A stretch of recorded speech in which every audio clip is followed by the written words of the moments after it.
Coucouille et bienvenue sur Studio Parlons, le podcast de Studio Pardon. Ici, on va aborder plein de thèmes sur la communauté LGBTQIA+. Et avec toutes ces différentes histoires, j'espère donner un peu d'espoir en ces temps sombres. Courage. Pour ce premier épisode, on va aborder le thème Vivre de sa passion quand on est LGBTQIA+, à travers le parcours d'un auteur, compositeur, interprète, Sébastien Delage. Bonjour Seb. Salut. Est-ce que tu peux te présenter pour nos auditeurs? Du coup, je m'appelle Sébastien Delage, j'ai 39 ans dans quelques semaines. T'es quel signe? Je suis taureau. Ok. Ça dépend quand est-ce que tu écoutes ce podcast, mais a priori, j'ai quelque chose comme 39 ans. Et je suis auteur, compositeur, interprète. J'ai monté un label queer il y a 4 ans maintenant, qui s'appelle Drama Queen Music, pour produire ma musique et j'espère d'autres artistes queer à long terme. Et voilà, c'est déjà pas mal. Du coup, t'en es à ton combienième d'album de sortie? J'ai terminé avant-hier mon 3e album, voilà, qui s'appelle Turbostérone et qui sortira en novembre a priori. Et justement, est-ce que toi, tu as une équipe qui travaille avec toi? Comme tu disais que tu as un label, tu fais tout seul ou dans le label, vous êtes plusieurs? Alors, par la force des choses, je fais quand même beaucoup de choses tout seul, mais je me suis un peu construit une famille choisie professionnelle qui sont aujourd'hui vraiment des amis. Mes musiciennes qui ont joué, par exemple, sur le dernier disque, c'est des amis aujourd'hui. Les gens avec qui je fais les clips, par exemple, j'ai une petite famille choisie. Je suis très fidèle en plus dans le travail, c'est-à-dire que quand ça se passe bien, quand on fait des trucs cool et qu'on s'amuse à les faire, on continue, quoi. J'ai participé à un de tes clips, genre il y avait une trop bonne ambiance et c'est vrai que ton équipe, elle était grave cool. Il y avait Emmanuel. Manu qui faisait le cadre, il y avait, c'était réalisé par Joanne Guéraud qui a réalisé mes clips Une longue histoire, Best Platine, le clip dont tu parles, et le premier clip du prochain album qui s'appelle Cœur Parking. Et du coup, ouais, où Lola, qui est chef-op électro, qui est géniale, elle a 25 ans, elle défonce tout, elle fait des trop belles lumières. Non, j'adore, c'est stimulant. Et le set aussi, il était trop beau.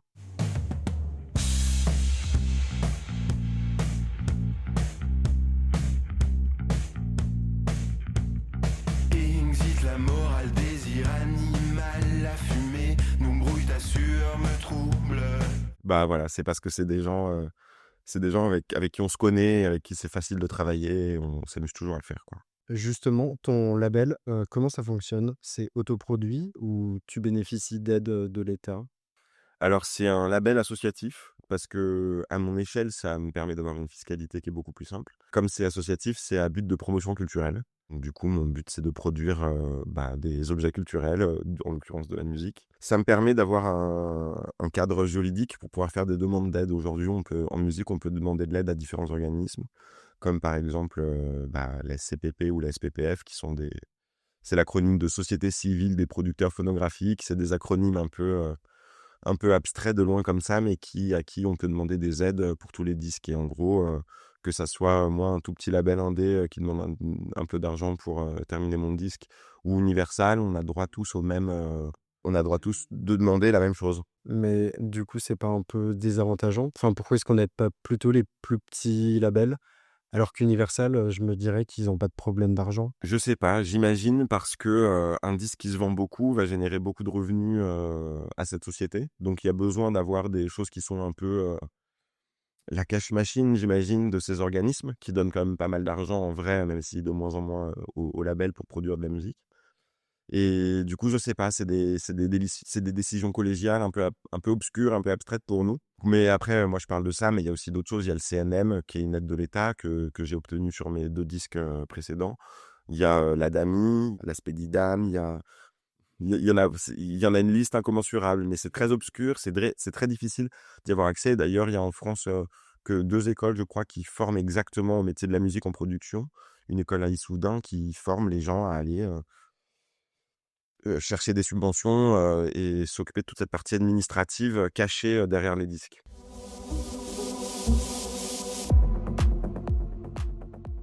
Comment t'es devenu chanteur? Enfin, comment est-ce qu'on se dit: «Tiens, j'ai envie de devenir auteur, compositeur, interprète»? Tu fait une école ou? Non, pas du tout. Mais pourquoi on choisit ça? Je crois comme beaucoup de gens, c'est pour juste pas sauter par la fenêtre, franchement. Et il y a un truc un peu cathartique, quoi. C'est très bateau comme réponse, mais quand on choisit d'être artiste de manière générale, c'est vraiment, je pense que c'est pour se soigner. Si on le fait pour gagner de l'argent, on le fait pour les mauvaises raisons. Il faut le faire avec le cœur. Le succès, s'il vient, tant mieux, mais il faut d'abord faire un projet qui te tient à cœur. Oui, c'est ça.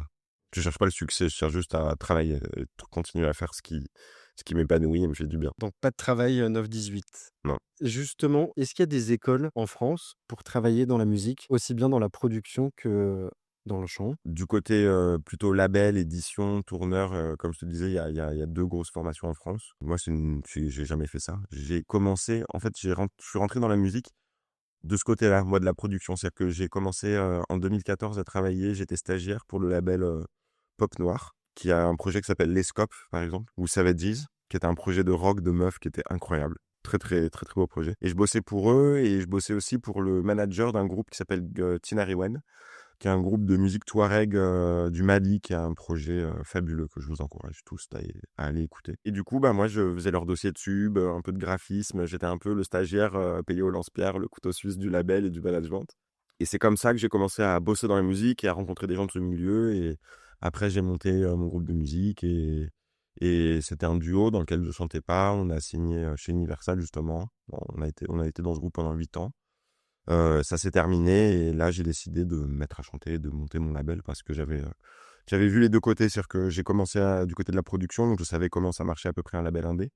Et après, j'ai eu un groupe de musique pendant 8 ans en major et du coup, j'ai vu ce que j'avais pas envie de faire en musique et du coup, c'est pour ça, je me sentais mûr pour me lancer là-dedans. Et justement pour les musiciens, Pour les musiciens, il y a pas de formation, il y a pas de métier, on te forme pas à être auteur, compositeur, interprète. où faut faire la Starac? Moi, c'est pas trop ma came, mais j'imagine. On n'a plus l'âge. C'est une autre école. Moi, je vois aujourd'hui que mes amies musiciennes sont surtout des gens qui ont fait, le conservatoire, par exemple, ou qui ont commencé des instruments jeunes, qui se sont formés, par exemple, mon guitariste a fait une école de jazz après le bac. Du coup, c'est un musicien classique et c'est beaucoup des gens qui accompagnent des projets solos et j'ai l'impression souvent que les projets solos, c'est des gens qui ont pas forcément de parcours, qui ont un parcours un peu atypique. Enfin, moi, j'ai commencé la guitare à 18 ans. Je sais pas lire le solfège, je sais pas écrire une partition, j'ai pas l'oreille absolue. Tu le fais à ta sauce. Voilà, on apprend comme on peut, quoi. Si on doit parler de formation, aujourd'hui, il y a juste des organismes qui proposent des cursus, par exemple avec l'AFDAS, le CPF, on peut se former, je sais pas, 40 heures par an à, l'interprétation, à des stages d'écriture, des choses comme ça, mais il y a pas vraiment de formation, non. Attends, t'avais un groupe, donc t'étais avec, En duo, ça s'appelait Holidays. On a sorti un album, chez Polydor en 2018 qui s'appelle Hollywood Bizarre. Notre morceau qui a un peu tourné s'appelle L'odeur des joints. D'ailleurs, il est au générique de l'épisode 5 de Bref 2. la série qui vient de sortir sur Disney? Ils ont choisi une, chanson d'Holidays en générique de fin du 5e épisode, je crois, d'épisode. Et J'y suis pas encore arrivé, j'ai vu que les 2 premiers épisodes. mais du coup, ça veut dire que vous allez gagner de l'argent? Ça veut dire que ça va générer des droits d'auteur. Ça veut dire que la SACEM va nous reverser en fonction des vues, des diffusions, un taux en fonction de notre, implication dans l'écriture ou la composition du morceau. Si t'es sur Disney+, potentiellement, il y a plein de vues, non? Il y a moyen que l'année prochaine, ma vie change.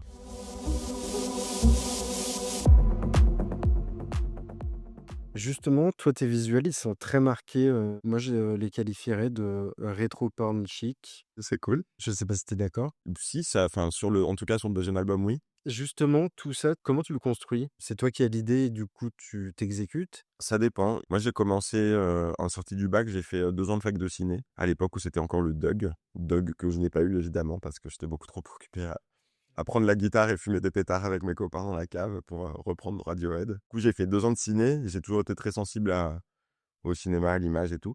Et du coup, j'y pense souvent quand je fais de la musique, j'ai toujours des idées de clips, j'ai toujours envie de faire des images dessus. J'y prête autant d'importance qu'à l'aspect musical, quoi. Du coup, que ça soit les photos, les clips, les visuels, j'essaye d'y porter des réflexions et surtout de travailler avec des gens, qui apportent aussi une vision à laquelle j'aurais pas forcément, pensé dans un premier lieu, toujours essayer de faire évoluer un peu l'idée de base. Moi, je vois sur le podcast, c'est que je fais beaucoup de choses tout seul et c'est en parlant avec, des invités, qu'il y a des idées qui arrivent, donc c'est pour ça que cette première saison sera peut-être un peu chaotique. Comme replacer les micros pour qu'on entende mieux. Oh mon Dieu, c'est pour ça qu'il y a plus le même dispositif. Tu m'as sauvé, tu m'as sauvé pour la prochaine saison. Voilà, du coup, je tease le décor de la saison 2. Oui, c'est ça. Merci beaucoup.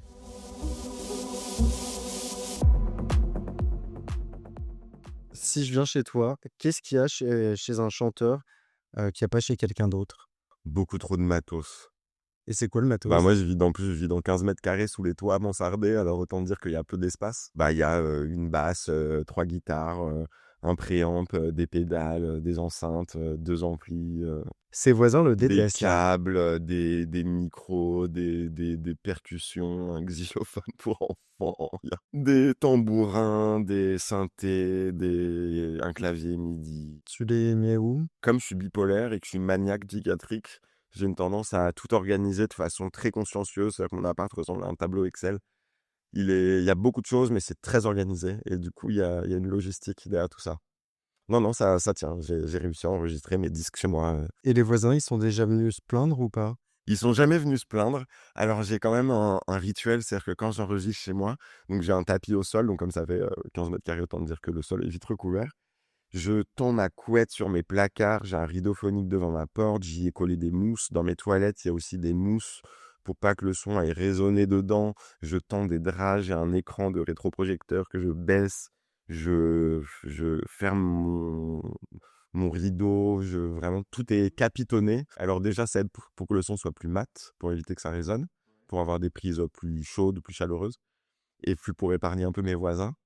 Et non, l'année dernière, non, il y a 2 ans, quand j'ai enregistré mon deuxième album, je suis allé voir mon voisin que j'ai croisé. Je lui dis: «Je suis désolé, en ce moment, j'enregistre mon disque, j'espère que ça fait pas trop de bruit et tout». Il me dit: «Ah, c'est toi qui es musicien?» «Non, non, ça va, c'est cool, c'est agréable et tout». Je fais donc voilà, et les autres se plaignent pas. Je leur ai offert mon deuxième disque pour m'excuser l'année dernière. Alors, comment ça se déroule, la journée type d'un chanteur? Alors moi, je me réveille. J'ai l'impression de faire le sketch de Florence Foresti. Je me réveille à 5 heures tous les matins. Alors je me réveille très tôt, je me réveille entre 5h30 et 7h en général. En général, je travaille à cette heure-là. C'est l'heure où je suis le plus concentré, le plus focus. Je m'occupe un peu de tout ce qui est, je sais pas, administratif pour le label, où je fais mes edits d'enregistrement de la veille. À 6 heures du matin? Ouais, c'est un moment où je suis très focus, très concentré, c'est avant tout mon travail, et j'ai l'impression que du coup, ma journée sera plus simple. Après, en général, je vais au sport. Après, je retourne travailler. La journée, en fonction, si j'ai des concerts, par exemple, bah, je répète. Si je suis en période d'enregistrement, je m'occupe d'enregistrer, je maquette, je compose, ou alors je bosse sur le prochain clip. Donc la journée, jamais de répit. Jamais de répit, et j'arrête vers 18h30, 19h, voilà, et je m'effondre après le soir à 22h30, et c'est super. J'ai une vie très chiante, très rangée, mais en même temps, c'est cette discipline qui m'aide à... À sortir ton 3e album. Ouais, exactement, exactement. Et d'en as déjà 3 albums. Et j'en suis déjà à 3 albums en 4 ans. Ouais. Bah, comment ça devient toutes ces idées? Comment tu passes de l'album 1 à 2 à 3 en recopiant pas ce que tu as déjà fait, par exemple? Bah déjà en faisant intervenir, en faisant grossir la famille choisie autour déjà, ça amène le disque un peu ailleurs, ne serait-ce que les musiciens. Et pour ma part, je pense que c'est le fait d'avoir choisi ce métier, qui est quand même extrêmement précaire, qui fait que on est toujours un peu en difficulté, on sait jamais trop toujours si on va renouveler notre intermittence, si on va avoir un peu de rentrée d'argent, si on va avoir de quoi bouffer, payer le loyer. Bah, ça fait qu'on est, je pense, plus réceptif, on est plus on devient des éponges à émotions, à sensations, à névrose, à joie. Tout est décuplé parce que du coup, quand les choses se passent bien, bah, on n'en est que plus reconnaissant. Et moi, ça me permet de rester créatif, j'ai l'impression. Peut-être que si un jour je vis bien de mon projet, peut-être que ma musique sera très chiante.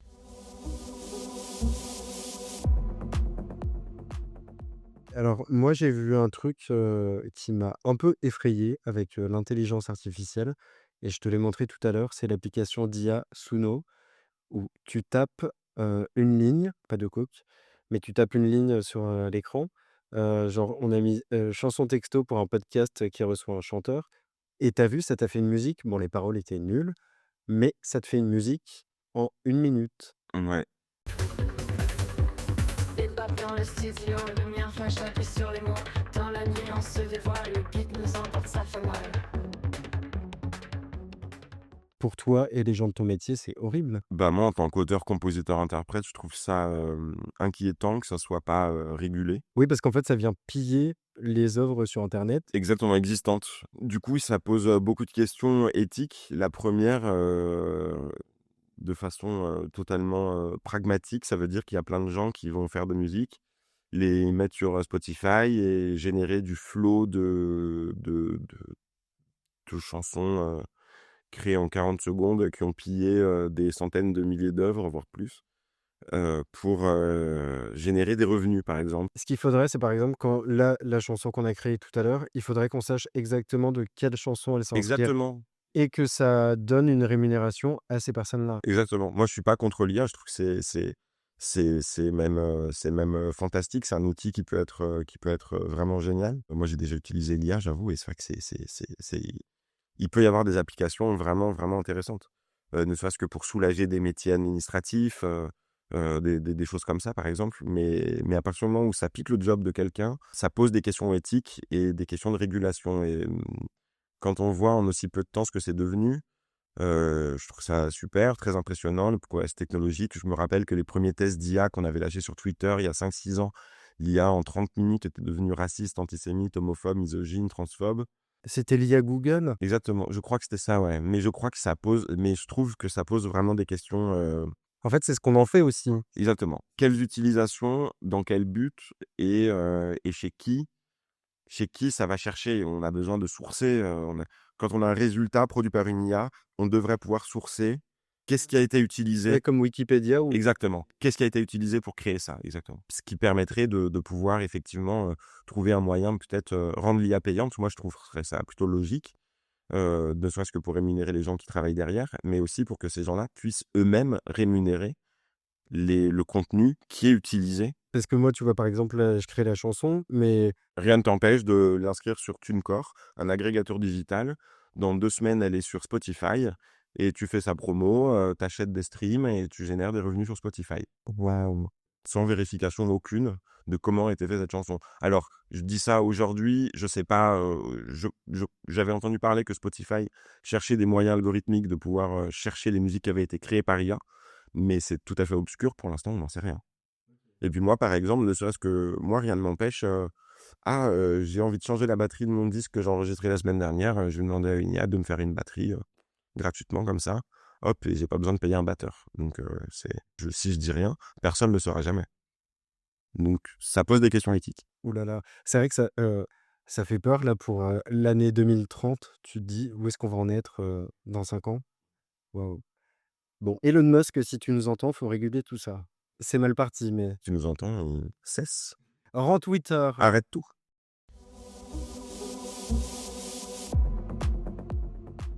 Alors, est-ce qu'il y a des lieux quand tu démarres la musique où tu peux aller t'exposer? Par exemple, des scènes ouvertes où tu peux aller chanter? Ou comment tu fais pour te produire, au début? Parce que je sais que Lady Gaga, elle expliquait elle était dans tous les cafés-bars, de New York et qu'elle allait se produire sur des scènes libres, et que c'était un très bon entraînement. Est-ce qu'il y a ça en France? Il y a ça en France, mais ça dépend des courants, ça dépend des courants aussi. Par exemple, les salles de jazz ont des critères, bien spécifiques à eux. Les clubs de rock ont les leurs, les scènes techno pour les DJ, ou pour les pas que techno, mais pour les DJ ont leur propre, méthode aussi.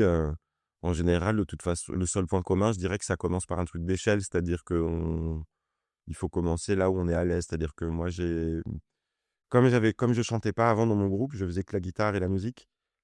Je partais du principe qu'il fallait que je puisse défendre mes chansons, le plus proche possible de ce qui était sur mon disque. Donc tous mes premiers morceaux étaient composés en guitare, basse, batterie, pour que si j'allais sur scène avec, guitare-voix tout seul, ça soit pas une imposture.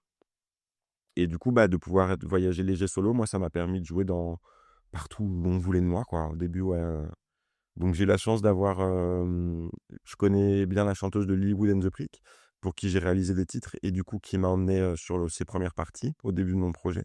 Donc ça pour moi ça a été super et puis après, bah, dès que je trouvais un petit club, un petit truc où je pouvais aller jouer, bah, j'y allais, quoi. Donc j'ai joué dans des hôtels, j'ai joué, dans des bars, j'ai joué dans des petits clubs de concert, j'ai joué dans des grosses salles en première partie, j'ai partout où on peut, en fait. Je crois que le plus important, c'est juste dès qu'on peut aller jouer, on y va. Du coup, je voulais savoir, toi, comment tu vis de ta passion? Est-ce que c'est par ton label ou comme tu disais, tu as ton intermittence? Non, moi je vis de l'intermittence. On est de plus en plus autour de moi, je vois mes amis musiciens ont de plus en plus des jobs alimentaires parce que depuis le Covid, comme il y a moins de concerts et qu'il n'y en a pas eu pendant très longtemps, on a été beaucoup à soit perdre notre intermittence, soit avoir une aide de l'État qui nous l'a prolongé parce que nos métiers ont été directement affectés. C'est-à-dire que sans concert, pas de cachet, donc pas de cachet, pas d'intermittence pendant longtemps. Et même la fréquentation des concerts aujourd'hui, ça est revenu. Le nombre de concerts, lui, a quand même diminué. C'est quand même aujourd'hui beaucoup, on privilégie les grosses salles pour pouvoir générer plus de revenus. Du coup, tous les petits concerts, les projets un peu à mon échelle, nous, on subsiste un peu comme on peut, quoi. Ok. Voilà. Donc moi, aujourd'hui, je suis intermittent. Je suis intermittent depuis 15 ans. En 15 ans, je l'ai perdu une fois, mais je l'ai réussi à la récupérer assez vite. Et là, cette année, pour être tout à fait transparent, ouais, moi, en novembre, il faut que je fasse 400 heures. Sinon, je la perds. Alors, est-ce que tu pourrais me décrire cette sensation? Comment c'est de monter sur scène? Ça dépend des fois. C'est la première fois que je suis monté sur une scène. Je venais de commencer la guitare, la basse, pardon, et avec mon groupe de reprises de potes pour la fête du lycée de la terminale. Et on avait fait des reprises devant notre lycée. On était en kilt. Et c'était à la fois terrifiant et galvanisant. C'est-à-dire qu'on avait l'impression D'être les stars du lycée? on avait l'impression d'être les stars du lycée. Moi qui ai subi beaucoup de harcèlement scolaire, autant dire qu'il y a une espèce d'empowerment, genre, OK, on a fait quelque chose avec mes potes qui vaut quelque chose, même si on jouait comme des pieds, on faisait des mauvaises reprises de Muse, Rage Against the Machine et Radiohead. Mais c'était super. Et il y a un truc qui a pas changé par contre depuis, quand je monte sur scène, c'est la peur, le stress, le trac. Il y a toujours quelque chose, quand on monte sur scène, on va se mettre littéralement à nu. Moi qui ai fait des clips érotiques, j'ai trouvé ça plus facile de me foutre à poil dans un clip que de monter sur scène tout habillé. Il y a un truc qui est beaucoup plus intime, qui est beaucoup plus, exposant, vulnérabilisant.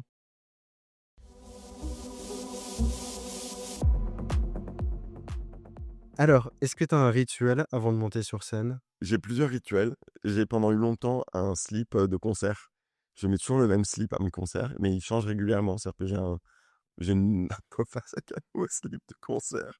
Mais chauffé, toujours. J'ai des petits mémos vocaux de mon prof de chant, sur mon téléphone que je fais. Et j'ai un autre rituel dont j'ai parlé dans une interview dans Crush Fanzine. Je sais pas en quelle mesure c'est X-rated, mais par exemple, je n'ai pas de relation sexuelle, jamais, seul ou avec un ou des partenaires, 48 heures avant le concert, jamais. Pour, rester dans une énergie un peu bestiale? Il y a quelque chose d'une énergie sexuelle avec un concert, je me l'explique pas. Hem Et ouais, il y a quelque chose, je me dis: Je veux pas me distraire du moment présent du concert et du coup, voilà, je deviens asexuel 48 heures, avant le concert. Tu vois, c'est une question conne, mais qui va être corrélée à ma toute petite vessie. Comment ça se passe si tu as envie de pisser et que tu es sur scène? Alors tu pas trop envie de pisser, quand tu es sur scène. Par contre, tu as envie de pisser avant de monter sur scène. C'est-à-dire que je vais faire pipi peut-être 10 fois dans l'heure avant le concert. Je sais pas comment expliquer, même enfin, tu envie d'aller chier quoi avant un concert. Tu ton corps Ah, ton corps te dit merde. ton corps te dit, bye. Ça t'est déjà arrivé justement d'avoir un concert et d'être malade? Ça m'est arrivé avant un concert de Liège, on jouait au pop-up du label, où j'avais une gastro de l'enfer. Alors j'ai eu de la chance, c'était pas par le bas, moi c'était vomi à ce moment-là et désolé pour nos amis, hémétophobes. C'est le mot, pour les phobiques les gens qui vomissent. J'adore ce mot. Donc désolé pour nos amis hémétophobes, j'avais une gastro, on était au pop-up, j'étais dans le chiottes, je vomis ma race 30 secondes avant de monter sur scène. Et là, je monte sur scène et avec l'adrénaline, mon corps a pris le relais, le dessus. Et pendant 1 heure, super concert, j'en ai vraiment un bon souvenir et tout. Et en sortant, je m'effondre, je revomis, je m'endors, enfin, genre la totale, quoi. Donc il y a un moment où quand on est sur scène, on n'a tellement pas le choix d'être là. C'est vraiment un moment où on est présent, on est là. Et du coup, il y a un, il y a un mode sécurité, je sais pas. Est-ce que dans le milieu de la musique, il y a des comportements que tu as vus, que ce soit en matière de harcèlement, de drogue, des choses où tu t'es dit genre: «Waouh, ça arriverait jamais dans un métier plus traditionnel»? Oui, j'en ai vu, mais je pense que ce sont les mêmes, que dans tous les milieux. C'est-à-dire que je pense que la consommation de drogue est pas, je suis pas statisticien, je sais pas si elle est plus importante dans le milieu de la musique que dans le milieu, de la pub. Je sais pas si elle est plus importante que dans le milieu de l'art, je sais pas si elle est plus importante Dans tout. que dans la finance. Et du coup, des comportements. Des comportements problématiques, il y en a eu beaucoup. Moi, j'ai vu, par exemple, mon directeur artistique chez Polydor qui m'a dit dis pas trop en interview que t'es gay, hein, parce que ça pourrait vraiment empêcher les gens d'écouter ce que vous faites. Et il disait ça pensant me protéger, sans entendre la bêtise de ce qui est dit.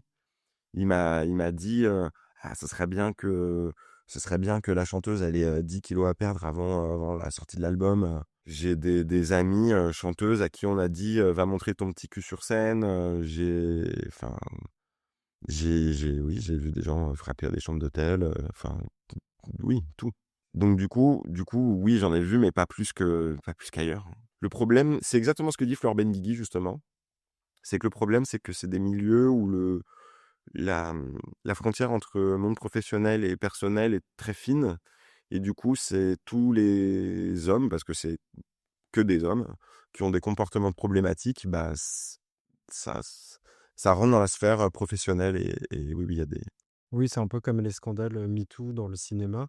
C'est la même chose, c'est la même chose. Oui, il faut s'y attaquer à tous ces comportements le plus vite possible parce qu'ils sont systémiques. Je voulais savoir comment est-ce que toi tu gères tes fans? Est-ce qu'il y a des gens qui t'arrêtent? Genre, est-ce qu'il y a des gens qui t'arrêtent dans la rue?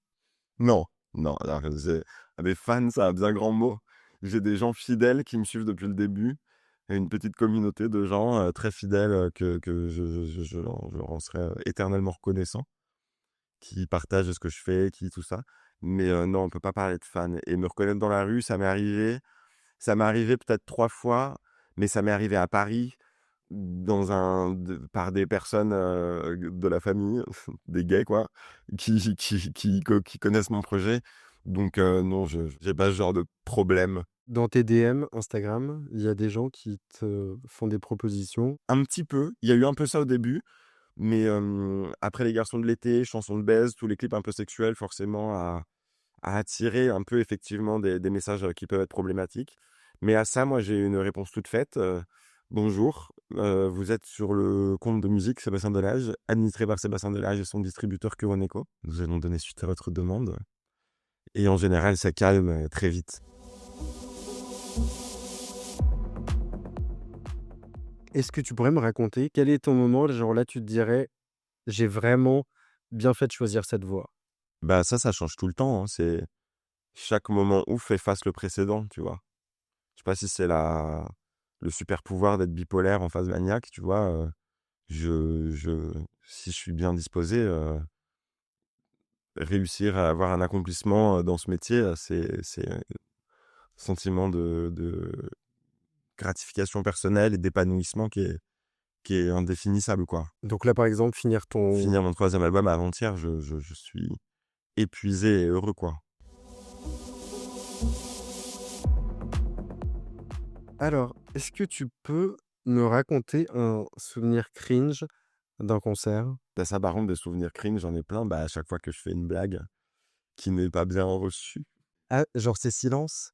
Ouais, ouais, c'est déjà arrivé vraiment. Déjà, par exemple, j'ai tendance à faire toujours une blague. C'est si ça vous a plu, je m'appelle Sébastien Delage. Si ça vous a pas plu, je m'appelle Julien Doré. Ou par exemple, quand j'ai joué à Montpellier en novembre, là, c'était super, super ambiance et tout. Quelques jours après, je joue à Paris, public pas très réceptif, que ce soit de la Bellevilloise pour la mercredi, que je sentais vraiment que des gens qui étaient venus plutôt faire la fête. Et du coup, moi, mes chansons un peu deep, je sentais que bon, les gens étaient moyen intéressés. Et du coup, je leur dis, bah, dis donc, vous êtes plus chiants qu'à Montpellier, hein. Et vraiment, genre, mais je dis ça avec bienveillance et humour, quoi, en essayant de détendre l'atmosphère. Et vraiment, j'ai senti que ça avait pas fait rire. Et du coup, j'insistais. Et du coup, chanson suivante, j'étais bon, bah, à Montpellier, c'était toujours mieux, hein. Et je m'enfonce dans mon. Les Parisiens n'étaient pas contents. Globalement, ça s'est quand même bien passé et ça s'est délié à la fin. Mais j'ai senti qu'il avait fallu aller chercher les gens autrement que par mes black cringe préférés.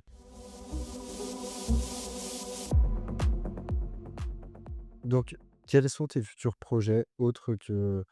Enfin, là, tu es du coup dans le 3e album, donc la sortie, tourner des clips. Tourner des clips, j'en ai tourné un deuxième que je devrais tourner le mois prochain, j'espère, avec un pole dancer incroyable. 2 autres clips que j'essaye de préparer aussi, dont un clip de zombie et le clip de Chanson de Baise 3. Parce que sur le premier EP, il y a Chanson de Baise. Sur le deuxième album, il y a Baise Platine qui est Chanson de Baise 2. Et du coup, là, sur le troisième album, bon, c'est la loi des séries. Du coup, j'ai fait Chanson de Baise 3 qui s'appelle Romeo Alpha. Et, et du coup, on va faire la suite du clip de Baise Platine. Comment t'as fait pour avoir François Saga sur un de tes clips? Bah, je vais envoyer un DM. Juste un DM comme ça sur Insta? J'avais fait avec mon deuxième album un podcast sur les sexualités. Et il y avait un épisode sur les premières fois et la sexualité privée quand on est travailleur du sexe. J'avais plusieurs intervenants, dont François, à qui j'avais envoyé un DM et qui était venu. Et du coup, après, je lui ai proposé de faire une scène dans Baise Platine, ce à quoi il a accepté. Qu'est-ce que tu donnerais, toi, comme conseil à quelqu'un qui veut se lancer dans une carrière musicale? Que c'est rare que ça se passe comme on l'a prévu, qu'il faut pas avoir trop d'attentes, qu'il faut beaucoup travailler, qu'il faut se donner les moyens de le faire et qu'il faut être prêt à vivre quelque chose toujours un peu sur le fil, quoi.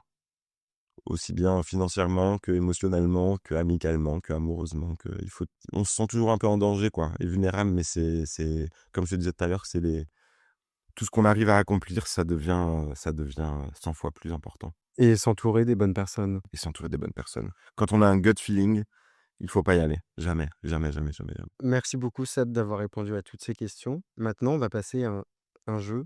On va manger des bonbons. Premier jeu, c'est je n'ai jamais. Donc, si tu as fait, tu manges un bonbon. Je ne suis jamais tombé amoureux. Oui, j'ai envie qu'on mange des bonbons. Mais je suis amoureux toutes les 2 minutes. Je suis tout le temps amoureux. Je suis polyamoureux en plus. Et comment tu gères justement le polyamour? Ta définition du polyamour, c'est quoi? C'est une bonne question parce que je trouve qu'il y a beaucoup de gens qui profitent du statut du polyamour pour être juste des queutards. Parce que polyamour, ça veut dire que tu es en relation avec plusieurs personnes. Mais pas en relation sexuelle, en relation amoureuse. C'est que là, je suis avec 2 garçons. Ce sont 2 relations indépendantes, c'est-à-dire qu'eux ne sont pas ensemble. Ils se connaissent, ils sont amis, ils se respectent et j'ai des sentiments pour ces 2 personnes de la même manière, quoi. Tu pourrais aller vivre avec l'un des deux. Non, je pense que le polyamour, en tout cas moi dans ma définition, ça implique quand même d'avoir des moments pour soi. Et du coup, même si je passe beaucoup de temps avec eux et pas assez seul, mais le fait d'avoir mon chez moi, c'est quand même très important. Pour la santé mentale. Je le vois. En vivant, en concubinage. Ah ouais, bah du coup, j'ai un mec, un Américain en plus. Du coup, c'est bruyant. C'est comme un Italien, je crois. Parce que ma sœur s'est mariée à un Italien. Et elle a 3 enfants avec lui. C'est très bruyant, un Italien, hein. Et un Américain, c'est bon, après, il est trop mignon, mais c'est vraiment un gros nounours qui fait du bruit et qui n'a pas forcément les mêmes règles d'hygiène que moi. Ce qui est très étrange parce qu'on dit que les Français sont des gros dégueulasses aux États-Unis. Ah merde, alors, mon mec n'est pas du tout un gros dégueulasse. C'est pas ce que je veux dire. J'espère qu'il est pas derrière la porte en train de t'écouter parce qu'il va t'attendre avec une batte. Il sait pas parler français. Du coup, mon niveau d'anglais is so much better now. Ça fait 7 mois. Quand tu parlais d'être maniaque et que tout est très bien rangé chez toi, moi aussi, je suis un peu comme ça, de par mes parents. Et lui, il est pas comme ça. Et je sais pas si du coup, t'as vu mon appart, il est beaucoup plus en bordel que quand je vivais seul. Bon, je trouve pas ça en bordel, mais après. C'est parce que je l'ai fait ranger un petit peu, tu vois. Ça fait un peu de zala. Le papa chiant, tu sais. Bah non, mais c'est important de se sentir bien, c'est sûr. Et j'aime pas le bordel. C'est beaucoup plus joli quand tout est bien carré, quoi. Parce que vu que c'est pas carré là-dedans, De toute façon, faire le ménage, moi, ça lave mon âme. toi aussi, t'aimes passer l'aspirateur? Ouais, ça lave mon âme. J'avais l'impression de devenir vieux, mais... Non, non, c'est super. Alors, on va retourner au jeu Je n'ai jamais. Et je n'ai jamais écrit une chanson à la suite d'une rupture amoureuse. À chaque fois. À chaque rupture. Il y en a une sur le troisième album, il y en a une sur le premier album. Alors, c'est lesquelles? Sur le premier et le deuxième? La balade de Jean-Louis, qui est une chanson de rupture sur une relation que j'avais avec quelqu'un avec qui on avait un chien, ensemble. La chanson est écrite du point de vue du chien, en fait. Ça a l'air con comme ça. Je me rappelle souvent quand j'étais en concert, je disais, je finissais par cette chanson parce que c'est une chanson très triste qui me mettait assez mal et je pouvais pas aller Jean-Louis dans le concert sans m'effondrer, donc je la jouais toujours à la fin. Et je disais, bon, c'est ma dernière chanson, c'est la balade de Jean-Louis. Et vraiment, tous les gens étaient genre, la balade de Jean-Louis. Et tout le monde rigole. Et la chanson commence. Et vraiment, je voyais les gens faire genre: «Oh, c'est hyper triste». Et vraiment, j'ai fait pleurer des gens en concert avec cette chanson-là. Et là, sur le prochain album, il y a une chanson qui s'appelle Tendrex, qui est une chanson de rupture, assez difficile et Ah, j'aime bien le jeu de mots. si je peux raconter l'anecdote, il y a 2 jours, il est venu, chez moi enregistrer, des chœurs, entre autres, sur cette chanson. Alors que la rupture était, assez fraîche et pas on n'était pas vraiment en communication. On n'est pas dans une relation, une séparation facile, mais il est quand même venu, poser des chœurs, sur cette chanson et sur l'album. Maintenant, ça va être le jeu Qui a dit. Alors, qui a dit Girls just wanna have fun? Bah, c'est Madonna, j'imagine. Ah non, c'est le Cyndi Lauper, n'importe quoi. C'est bon, tu peux manger un bonbon. Tu t'es rattrapé. Qui a dit She's got the look? Madonna. The Roxette. Je sais pas ce que c'est, les Roxette. C'est un groupe des années 90 et la chanson, elle est dans un épisode de Pose. Tu sais, la série, J'ai pas vu Pause. Je sais. elle est incroyable sur des personnes trans dans le New York des années 80-90 et c'est passionnant. Je sais. Mais j'ai vu Paris is Burning. Ah, Paris, oui. Ah, putain, il est incroyable. Il est d'une tristesse aussi. Oui, mais j'ai pas vu Pause. C'est un gros manquement à ma culture LGBTQIA+. Après, maintenant que tu as fini l'album, tu vas avoir plus de temps. Bah non, maintenant, il faut faire les clips, les dossiers de subvention. Ah, waouh. Ah, du coup, Ça ne s'arrête pas jamais. faire l'album, en fait, qui est le plus long, c'est Tout le process. qui a dit Exit la morale, désir animal? C'est moi qui l'ai dit, mais c'est El Bigora qui l'a écrit. El Bigora, c'est un auteur PD qui s'appelle, qui a monté une maison d'édition qui s'appelle Terrasse Édition et qui a coécrit Best Platine avec moi, qui m'a aussi aidé sur le troisième album, qui est un auteur qui a écrit un premier roman qui s'appelle 28 jours, qui est sublime. Il est en train d'écrire la suite. Et c'est lui qui a écrit cette punchline. On trouvait ça extrêmement drôle de commencer un album par cette phrase à la fois punchline et un peu cringe en même temps. Ouais, ça nous a fait marrer. Donc c'est moi qui l'ai dit, mais c'est Bigora qui l'a écrit. Qui a dit Total Eclipse of the Heart? C'est Blondie. Ah mais non. Bonnie Tyler. Oh, je suis nul à ton jeu. Et Bonnie Tyler, mais tu connais elle. Enfin si, je vois ce que c'est, mais... Oui, tu te souviens de la chanson, la reprise française Retiens-moi si je songe, je suis ta prisonnière? Bah, je pense que c'est la seule chanson de Bonnie Tyler que je connais. Enfin, honnêtement, je mets quiconque au défi de citer une autre seule chanson de Bonnie Tyler. I Need a Hero. Une troisième? Ouais. Donc non, je me rappelais pas, non. On va passer à un autre jeu qui est raconter des histoires, mais des histoires qui nous sont vraiment arrivées. Est-ce que tu peux me raconter ton pire secret ou justement comme c'est un secret, tu veux pas? C'est compliqué comme question. Mon pire secret, j'ai déjà montré, c'est que je me suis fait tatouer un tribal quand j'avais 18 ans. Il est où? Et sur l'aine. Franchement, pendant longtemps, j'en ai eu très honte. Mais il y a un jour, j'ai eu un déclic, je me suis fait genre, mais qu'est-ce que j'ai fait? J'avais 25 ans, j'étais genre, mais qu'est-ce que j'ai fait? Ça a été vraiment, pendant longtemps, j'en avais très honte. Pas vraiment un secret, mais c'est ça. Mais tu peux pas le rattraper et demander à un tatoueur de faire autre chose en partant de la base? Non, j'ai décidé de l'assumer. Et du coup, il est sur la pochette arrière de mon disque du deuxième album. J'ai une chanson qui s'appelle Tribal Tattoo sur mon troisième album d'ailleurs. Et t'en as combien justement des tatouages? Une centaine, je sais pas.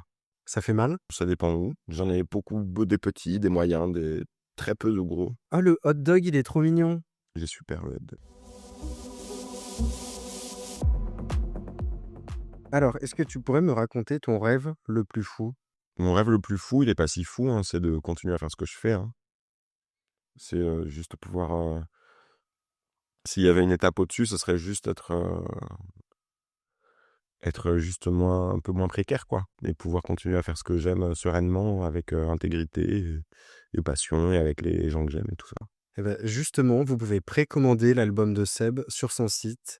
Moi, je l'ai fait. Je voulais montrer tes vinyles que tu m'as rapportés. D'abord Fou. Voilà, pour mon premier EP. Ça te va bien aussi la moustache comme ça? Très pornstache. Du coup, le Le deuxième... deuxième, c'est Rien compris. Oh putain, faut pas fumer avant de faire un podcast. Il y a un peu plus bas. Alors, Rien compris. Rien compris, mon premier album qui est sorti 2023. Ça, c'était l'année dernière. L'année dernière, mon deuxième album, Best Platine.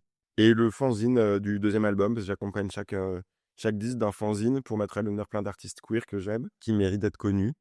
Et voilà, et ça, c'était la pochette du fanzine de Best Platine avec une photo de Jérôme Lobato et une décoloration de Romain Duplessis. Et on peut voir ici ton fameux tatouage tribal. Voilà, que j'ai fini par assumer pleinement. Merci beaucoup pour ces cadeaux. Merci beaucoup à toi d'avoir pris le temps de venir sur mon premier podcast Et remettre tes micros en place. et me remettre les micros en place. Avec aucun sens caché derrière. Putain, j'avoue.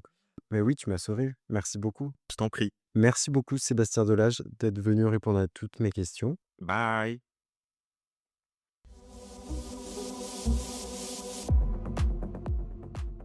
Merci à toi d'avoir écouté cette histoire. J'espère que ça t'a plu. Alors n'hésite pas à partager ce podcast et à faire tes retours en commentaire. Et je te dis à très vite pour un prochain épisode.